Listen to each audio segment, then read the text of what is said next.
Okay, the goal of this video is to change the pins on a trend screen.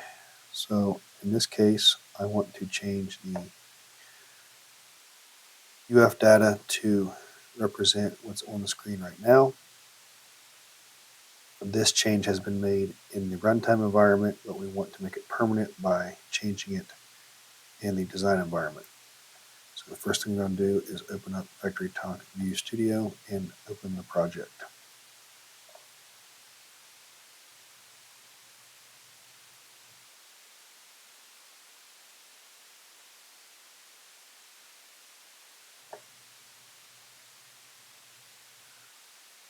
Okay, once the project is open, we're going to go to the display that we want to change.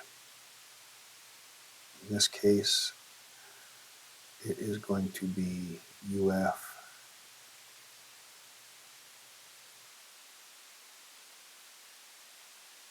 key data trend. Go into the properties of the object, go to the pins, turn all these pins off. And then from the data log models, I'm going to add the pins that I want to be displayed.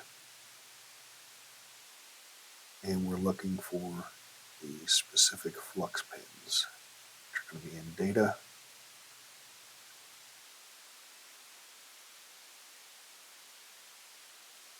And I want both UF1 and UF2. So click the pin, add. It's going to be in this bottom menu here for it to actually be added.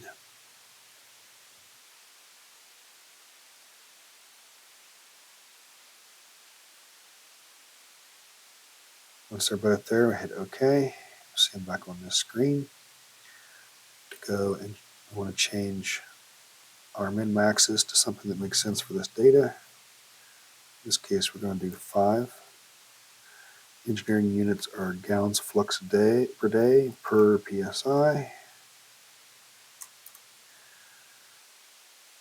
For both units. And then we're going to add a description here. You have 1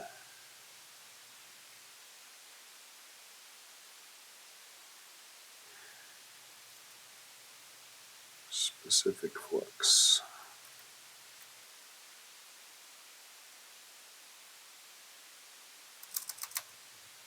You have 2 specific flux and apply. While we're here, I noticed that isolated graphing was on. I want to turn that off, and we want to make sure that the y-axis is set to use the preset on the pins. Hit OK. Save this screen. If we go back and refresh the project, it'll pull the new screens in, and we should see our changes represented on the screen. And we do. One thing I want to change with this as well is the time span. I want this to be a 24-hour time span based on a request. So this particular one will start at 24 hours. And we'll save that. And when we do that and we refresh again to get the new screen, we'll see the new data.